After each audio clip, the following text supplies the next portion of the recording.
Guys, welcome to this incredible Q&A with our director, Mike Nicoll of The Spoils, Saving the Soul of Basketball. Now, Mike, obviously, I'm extremely excited to talk to you today because not only has this film been an amazing thing to watch come together, I've gotten to watch it a few times before we got to sit down, but I think it comes at such a great time, right? Like NCAA's just had some rulings that's going to change a lot of what's going on with amateur sports, and obviously NIL and how it affects the women's game and everything has been at the center of sports conversation for much of the past few years. But this particular film specifically zooms in on AAU basketball culture, which anybody who's been around could tell you has had many stories to be told about it. But this one is very unique in the timing that is coming out. So the first question I want to ask you, Mike, is just personally, what was the inspiration for you to create The Spoils at this time, and why do you think it's important for people to watch it? Oh, Kaz, man, that's a deep and layered question. But off the rip, man, I just want to say I'm thrilled to be here talking about the state, health, and wealth of the American basketball system with you. There's a lot to say, obviously. Inspiration for The Spoils, I mean, I think actually, like, the time, you mentioned the timing. The timing is actually a great place to start because the short answer is that my inspiration for this film really evolved over time. I spent 11, almost 12 years directing this film. And when we began production back in 2012, not only was the conversation almost entirely centered around should college athletes be paid, but like so much of what I was interested in capturing was like flat out illegal at the time, right? Because the core thesis really in my mind at the time and the inspiration was to make a film that demonstrates cinematically how AAU basketball had professionalized every level of the system. And, so that was really the focus in those early years. But as, the story unfolded and the system began to change and the ground underneath our feet began to shift, as we got deeper into the story, my motivation and inspiration for it really changed, because especially post NIL in those years, because it became, okay, now this is like widely accepted. Everyone's putting their arms around this stuff.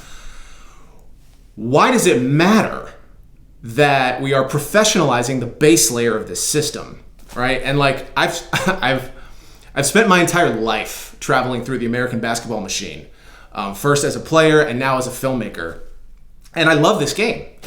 And, this might be an old-fashioned notion, but I care about the soul and spirit of the game of basketball. And when I see, like, just the money avalanche that is steamrolling this system, I think that there are real questions about, like, the extent to which it's compromising that soul of the game and also about the future of the sport. Because, I see now multiple generations of American players that are prioritizing NIL deals, social media following, exposure, visibility, clout, they might call it. But, all these things are in competition for the main thing, like the next star players or any teenage players, like top priority. And, I'm a big believer in that there can only be one main thing. And, less and less the basketball and basketball excellence is the top priority or the main thing for these players. You mentioned a lot of things, and I think we sort of have a similar sort of background, because talking about AAU and playing AAU and seeing it from the inside out and now on the outside in, you definitely get a sort of a tug on your heartstrings about the soul of the game. But at the end of the day, a lot of these players and a lot of these handlers, a lot of people around AAU basketball, they all eventually want to make it to the NBA. That is the sole purpose of a lot of these basketball players. So we're going to play a quick clip from The Spoils real quick. So Mike, can we hit that first clip? So you want to make it to the NBA. Well, let's talk strategy. First, you got to get seen. Well, more like chosen, to play in America's de facto farm system, commonly known as AAU basketball. Playing on a high-profile AAU team means you are now an asset inside America's showcase for teenage stars. More than that, it means you're now plugged into the machine, a matrix of corporate levers that just might shuttle you to the promised land. But being in the matrix also means you are now in the crosshairs of a ferocious business model that is designed to monetize you. And how does that model work? Well, there's the shoe companies. They sponsor the big-time AAU teams who need you to justify the recruiting platform they provide.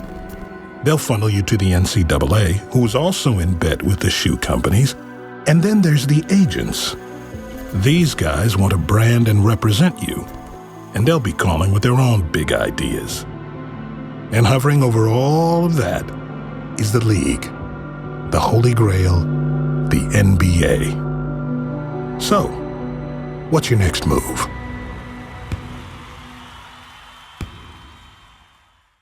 Mike, that was one of the most, I would say, gripping openings to a sports doc I've ever seen, because they get right to the brass tacks right away. It's like, listen, you are an entity. This is how they move you. Here's the mathematics behind it. And, a lot of basketball documentaries, you mentioned Hoop Dreams, you mentioned all these wonderful basketball movies you see. It's been very mythologized, where if you work hard and you get in front of the right players and the dream could come true. But it gets very businesslike right at the beginning of the film. So the question I want to ask is, why was this type of animated sequence something you felt very compelled to produce and weave right into the film's first act? I mean, dude, I wanted to let our audience know right away, we are not around. On its surface, The Spoils is a basketball movie. That's true. But it's not really a basketball movie that's about basketball. It's a basketball movie that's about the business, right? And, when you want to talk about these kids as assets, which is how they are seen, the question is always, for me as a filmmaker, like, how are you going to visualize that? And I think that for the average basketball fan, they don't totally understand how interconnected this world is, right? Like there's a passing notion that, like, all right, so there's the grassroots or AAU world that's over here. Most people don't know much about it, but they could maybe tell you it's like shady or something, but like that's part one. And then they get to college, and then they're in the NBA, and all of these three levels are like siloed off as their own separate entities that somehow exist in a vacuum. And that's just not the case. So beyond letting the audience know right off the rip that we are not going to mince our words or play around and getting right to the point of, like, this is about the business becoming the game, demonstrating that interconnectivity was also really important, because if you haven't spent your life traveling in or through this world, you don't understand how plugged in and layered and inextricably linked these levels are, right? And I could get into any number of reasons and logistics as to why that's the case. Whether it's the NBA's age limit, or all of the ways that the NCAA used to assert itself in terms of eligibility. I could go on and on and on. But the reality is that the business dynamics, the operating principles, and the ethos that informs everything on the top layer is established here on the base layer.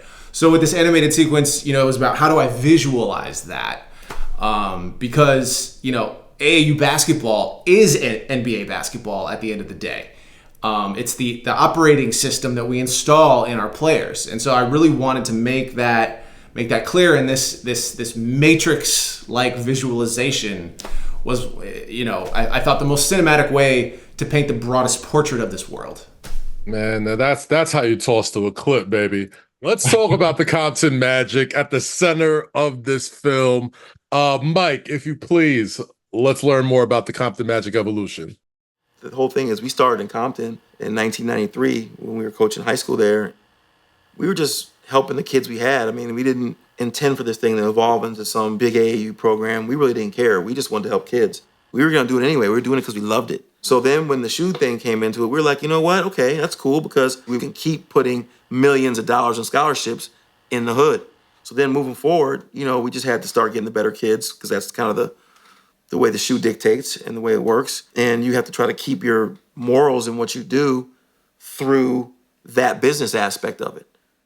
Obviously, there's a game behind the game, right? Like it's not just about who wins and loses, not just about points scored in specific tournaments. How do you describe the game behind the game of AAU basketball? What does that mean to you, and why is it so important? Yeah, it's the game behind the game is it's a slippery concept. I've come to call it a game of juice proximity, right? Like the gasoline that fuels this world or this machine is relationship building, right? Like as George Raveling says in the film, it's all become this giant contest of influence over who can gain favor or get the ear of this young star and like steer him in the direction that they want to go. Which again is why I think our film is so like important for families to see, if for no other reason than like they need to be aware of the like system incentives of this world that they're entering, because so much of it is dominated by these adults that have agendas, right? And so the game behind the game is really, at the end of the day, it is about these relationships, and it is all geared around talent acquisition and retention at all costs, right? And like that's cool for for a professional player, like what we used to conceive of as a professional player that's an adult.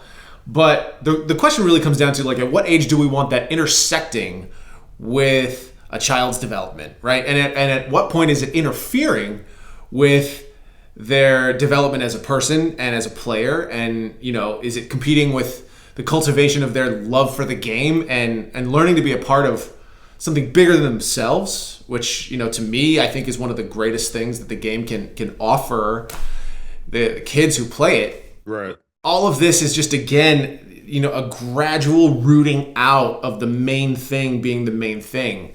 And to me, that's the game. But I could be in the minority here. I don't know what your experience of this has been. I'll even say I got a special vantage point to really seeing that, right? Like I was working at Bleacher Report when House of Highlights really blew up, and Zion Williamson became a household name strictly off of cell phones, right? And seeing the popularity, like I got to see with my own two eyes the amount of money and popularity and things that he helped drive as a high school basketball player, So in addition to that, I would say the interest isn't so much about like the X's and O's and like who wins the game and stuff. Like just like anything in American culture, it's a lot about, I would say, story, a lot about being fans of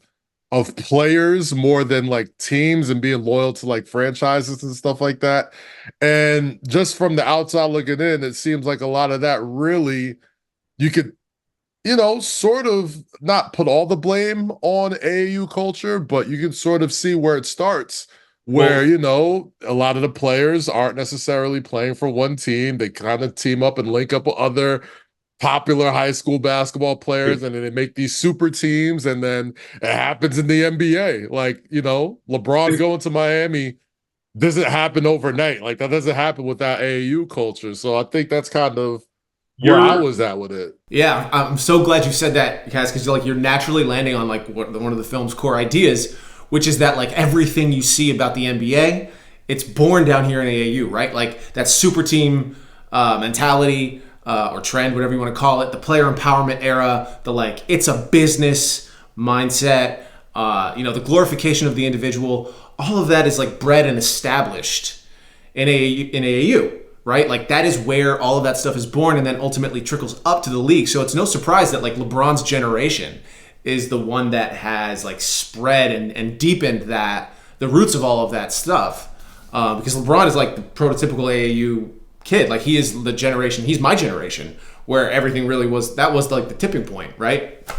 And, I think there are also like just so many like pieces of data now and studies that like prove that like fan interest in the league now like is peaking in July, right? Like during free agency, and like this game behind the game, like all the like gossip and like just the average fan isn't really interested in the product anymore, right? They're interested in the sizzle, right? And there's like the ball is life, like mixtapeification of this world. I mean, even the commissioner, Adam Silver, like himself, just the other day came out and said it's a highlight sport now. And he was saying that to like duck the idea now that like you need 6 different streaming subscriptions to be able to watch the product.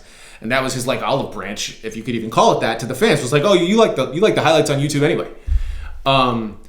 But like, again, like I've said this many times, but like the notion that like the NBA will forever live at the center of American culture is a delusion. Like that is not guaranteed or promised by any stretch. And so, when you have now generations of players who are as interested or consumed with the off the court stuff, the money, the attention, the social media following, the branding, the stories, and then the fans now too are similarly just as fixated on that stuff as well. Again, like the NBA's place at the center of our attention or consciousness, I think is very much in peril. And I think we're staring down the barrel of like potentially the next generation of players like waking up one day and realizing that they don't give a shit about basketball. And if the players don't, how can you possibly expect like the fans to care? And like that's where this like worshiping of the business and the game behind the game can get to be a really dangerous thing for the sport itself. So like, ultimately for me, I think that's one of the highest callings of this film really is to shine a light on that, because I think it deserves a place in the conversation. And like parents, at a minimum, families like need to know that they are jumping into the deep end of a very precarious, constantly evolving world. And so Mike, you love the game. I love the game, obviously. But, as we look at the NBA, as we're looking at the finals tonight, like the best player in the NBA finals is a person who was developed overseas.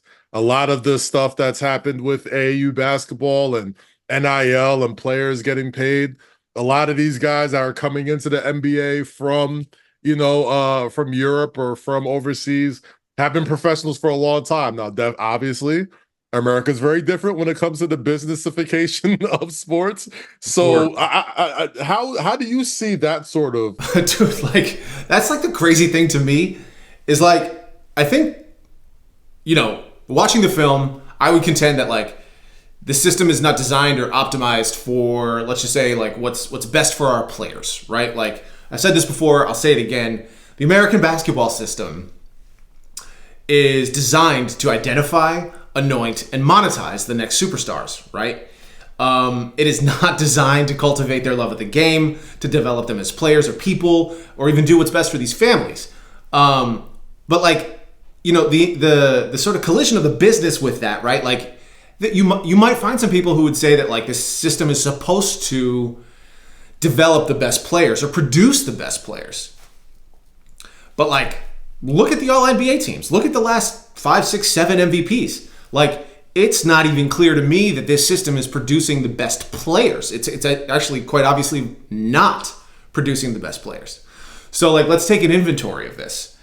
It is no longer, we are, as American basketball participants or, the people who are designing the system is no longer developing the best players in the world. I think we can all agree it's not optimized for their sort of like developmental well-being, either on or off the court. So like what you're left with is this financial apparatus that is very good at one thing, and that's extracting value from the players. Now, whether these players and families have the savvy and financial education and wherewithal really to like capture and store that value for themselves in this new player empowerment era is its own question. But like just on the basketball metrics itself, like the system is not producing the best players. I think it's not good for them as people. So what's it good for? I mean, it's good for the money. I think we can all agree on that. But as I've said, like I love this game. I care about its health. The soul of it matters. And what are we optimizing for? Like, what are we doing here? Right? Like we're not producing the best players and we're f***ing these guys up. So like these things added together say to me that like a much more serious conversation about what we are intentionally building and cultivating here is sorely needed. And it's my hope that this film can play a role in that conversation for sure, because it has, I think, some pretty profound things to say and important questions to ask that I don't see anybody asking. So, that's just me. Let's talk about those kids. Obviously, people who are going to see these films going to see many familiar faces, specifically Johnny Juzang of UCLA fame, Evan Mobley of the Cleveland Cavaliers, and many other pros and college stars before they get there. But let's take a quick clip real quick about the hands on the kids and the access it takes to make this happen. Let's roll it. You have tremendous value as a high school player. People are trying to get their hands on these kids as they become assets and to start controlling them. And they are making people millions. The indoctrination begins very early. They're learning a little bit earlier than normal, like, how do I be professional? What's good for the brand, what's not? How do I operate? But the cold hard truth is that that's how they're treated every day. They are treated as commodities. They are treated as assets. They're even called assets in our profession. So like for them to ignore this fact of their profession, that somebody can just see them as pieces on a chessboard, literally, to be moved around. Of course they see themselves as businesses. Why wouldn't they? Why wouldn't they see themselves as a personal brand? Every time you say it's a game, we say it's a business. Every time we say it's a business, you say it's a game. The interest in personal wealth is equal to or greater than the interest in basketball mastery. Yeah, that's the clip right there. We were just talking about that before we got here. There's more interest on the stats, the highlights, the tying to individual wealth than there is about, is this person getting better? Is this helping the overall health of this, not just the sport of basketball in America, but just this individual player? Is this put them in the best situation to succeed? Lots of future pros in this flick, some incredible basketball minds you got to talk to. Obviously, Jay Billis, Wozni from The Ringer. The access you got to this film is pretty remarkable. Tell me the process of what it was like getting people to talk about this film, talk about this stuff on film. It's a fascinating question because, like, you would think that on the other side of NIL, and all this stuff no longer being illegal, you would think that it would be easier to get people to talk about this shit on camera. But in some ways, it was just as hard, if not harder. And I think this is a really revealing thing to talk about because it drives at like the core conflict here, right? Like, why would these adults and these brand managers and these corporations and these sneaker executives still have to feel the need to like tap dance around their own like business model? And it's because there is a soulful, whether they want to admit it or not, I think, hesitancy or reluctance to confront the truth about what the financial dynamics of this system are built on. And when you're talking about making like a teenager your brand ambassador, or even getting closer, attaching yourself to them at 13, 14, 15, so that when they're an adult, they'll think of you in a more favorable light, or you might have a better chance at signing them, or whatever it might be. Like, at best, that's unsavory. But, consciously or subconsciously, there is an awareness that you are bringing something into this child's life that they may not fully understand. There's an instinct is in conflict with what might be best for them. And like, whether people want to talk about that shit openly or not, I would say most people are still very uncomfortable talking about it. And like, again, our film is here to take that head on. And I think with the film now out and with people being able to see it, it's a conversation that I want to continue to have because, I've said this in some other interviews too, but like, the intellectual conversation around this stuff is very one note. Like, you turn on ESPN or First Take or like Pods or like any basketball analyst, most everybody's like, this shit is overdue. These guys deserve the money. They've been getting exploited for forever. And like, that is all true. But whether, this stuff is like, these new changes are good for these kids is a totally different conversation. And like, let me tell you, but like, when you start having these conversations with parents, that's when you see the difference. When it is migrated out of an academic space and into a personal family space about what's best for this child, this young human being, then it becomes a very different conversation around how these parents can or should be professionalizing their child. And so, like, again, these are uncomfortable questions, sure, but I don't give a shit. Like, like, they're important. And it's definitely harder for, folks like us to talk about what we were like when we were 12, 13 years old, because we didn't grow up with a number attached to how many people saw your post or liked your post, or all these things that are so easily transferable as far as data and monetization. Whereas if you just grow up with it, it's just sort of second nature to you. So, I mean, yeah, I could see how it could be difficult. Like, just even watch the film, there's still even a little bit of uncomfortability referring to teenagers as assets and as, commodities for these billion-dollar brands. And, we see Mikey Williams in this film, and Mikey, I remember when Mikey Williams was the hottest thing since sliced bread in high school basketball.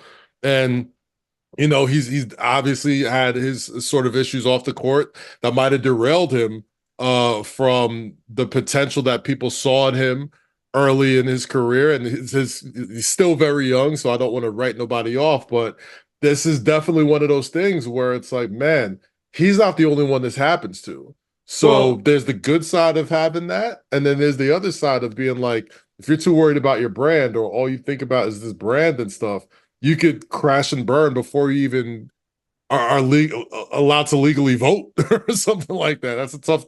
Yeah, man, it's sad. I mean, and I honestly, to be real with you, the sort of like crashing and burning stories, I think are sadly much more prevalent than we even know. I mean, obviously, like Mikey is a really high profile example of that. But again, you're never gonna hit a target that you're not aiming at. And I would say somebody like Mikey was extraordinarily successful at branding himself and, getting the bag and getting those checks. But, setting even Mikey aside, like any player, like it's like, I hate to sound like a broken record, but like, what's the main thing here? Like, it's hard enough to be excellent at just one thing. These players are being asked to spread themselves across so many different, like, domains of expertise. And you might say, well, okay, their AAU teams or their entourage or their circle can take up some of that slack, but like the bandwidth is a zero-sum thing. And like if basketball promotion, excellence, development is not deeply rooted at the center of your pursuit, you're gonna get pulled in 100 different directions, especially the better you get and the more attention is brought into your life. And so like, I do worry about this generation of players just like spreading themselves way too thin and losing track of like what they're here to do in the first place. Mike, a big part of this new era is obviously name, image, and likeness. Something that you said you're 38 years old, I'm 37. Something we didn't have to deal with as AAU basketball players. But it's a big part of this film and obviously of college sports, especially basketball. Mike, let's see that NIL clip from the Spoils. But with the hype this year comes the controversy over the way players get paid through name, image, and likeness deals, or NILs. That marked a seismic shift in college athletics, and college athletics would never be the same. The school cannot directly compensate the student athletes. That is where groups like ours have come in. They call us collectives to facilitate these NIL deals for student athletes. As an NIL entity, we are not part of the school. And so we make decisions and do things outside of their parameters. The first responsibility is to pull money from donors and fans into a fund, and then take that money and create marketing opportunities for student athletes. Now we're in the NIL era. Now, Mike, as we're explaining that NIL era, as of a month ago, colleges can now actually outright pay students to play for the university. So in addition to, everything that you explain in the film, and now even less than, a month away, we're already in a new sort of era of what NIL is going to look like. My question to you is, what stands out the most about this whole NIL revolution, and where do you think it's headed? Oh man, NIL is such a cluster, bro. Where it's all going. I mean, look, this is to me one of the this is a, what's that saying? Like, the more things change, the more they stay the same. There is no bottom, right? Like, where is it all going? I mean, we talk about this in the film, but the publicly accepted definition of a professional athlete now is any human being of any age who presents value to a brand or an organization. So where is it going? Middle school, elementary school. I mean, I think there is no bottom. I don't really know how else to say it. And it ultimately falls to the family to decide where they want to draw the line. Now, that's a great thing.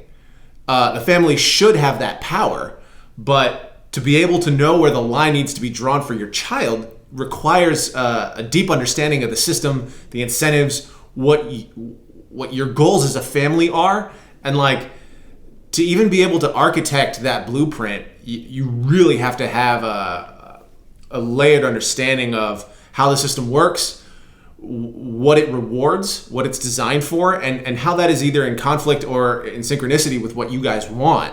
And that's again why I think our film is just so important, because you want to hit the target, you got to know where to be aiming, right? So there, NIL, man, I know I would not be encouraging my teenager to be chasing money at 14 or 15.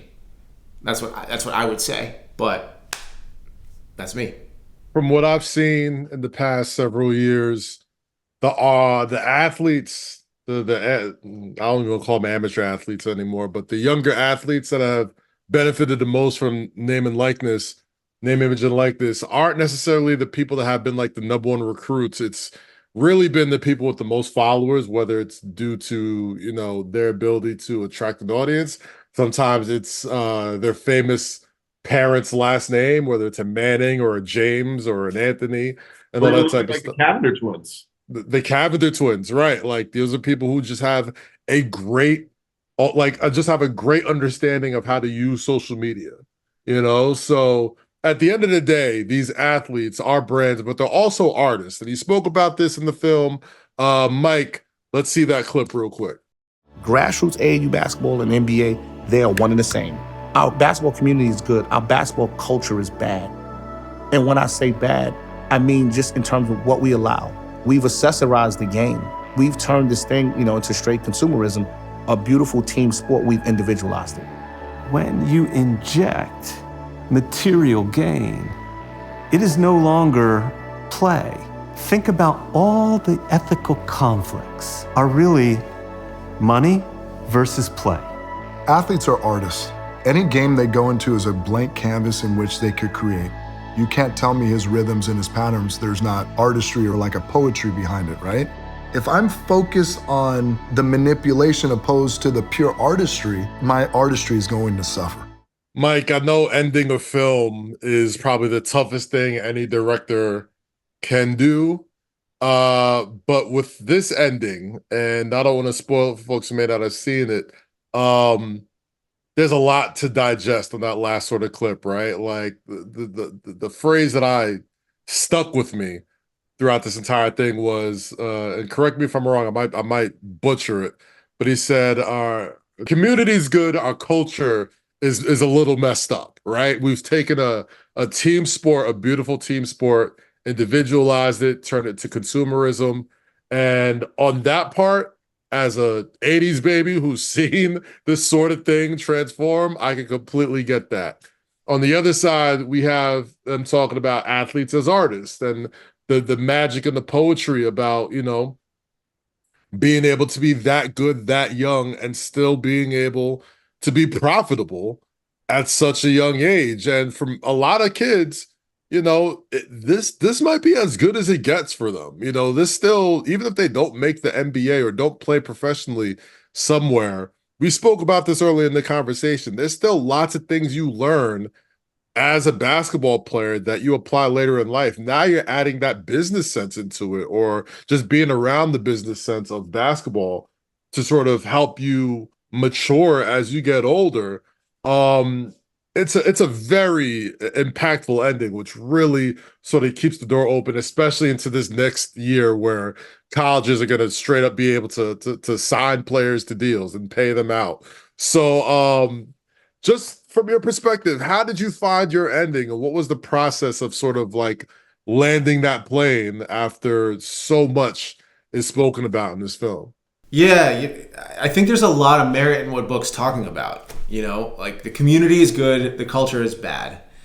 And I wouldn't disagree. And, you know, I wanted to contribute something that I feel like is missing to this culture. And I think, you know, as I've alluded to before, like there's just so much momentum and inertia around this money worshiping and the get the bag and the rush to brand and professionalize this world and these kids. And like, you know, there is another way, first of all. Like, it doesn't have to be this way, right? Like, let's not just like blindly run down this path as if it's the only one available to us. And so finding the ending was about imagining a different path forward and also providing like a little bit of a permission structure to the audience to think bigger or think differently about what's right for them, right? And, you know, on the other side of understanding how the system works, what it's designed for, what it rewards, encourages, etc. On the other end of that education is an informed plan for what's right for any specific person. But, you know, like a higher calling for this story is really a loyalty to the sport itself, and what it can give, what it's given me, and what it can give everyone who pours their life into it, right? So I think that's the soul of the game, and how we save it became my focus for landing this plane. And it's honestly because I don't see anybody standing up for that. And if people want to call me old-fashioned or whatever, like, I don't care. You know, like when it's your child, like find out what's really true for you when the chips are on the table. And if chasing the money is the decision that you want to make, like, cool. But like there is another way, and that's not the only option here, right? Like we don't have to compulsively financialize every corner of this world. And that's why I'm really proud of this film, because it breathes a different perspective into this really influential culture. So, yeah, man, it's a spiritual thing for me. I'd love to thank Mike Nicoll, the director of The Spoils, for giving me the time to talk to you guys, the whole Jolt team. Thank you guys for allowing me to, curate this conversation. I've gotten to see the film multiple times. It's incredible. It's important, especially given the climate of today's amateur athletics. But man, this is a great talk, Mike, and I really do appreciate you kicking it with us today, man. Thank you. Oh, Kaz, I appreciate that, man. I could definitely keep chopping this up for easily another hour or two with you, but I appreciate the time. It's a delight, and The Spoils is a special film, man. Everybody go check it out. This movie has important things to say about the future of American basketball. So, talk to you soon.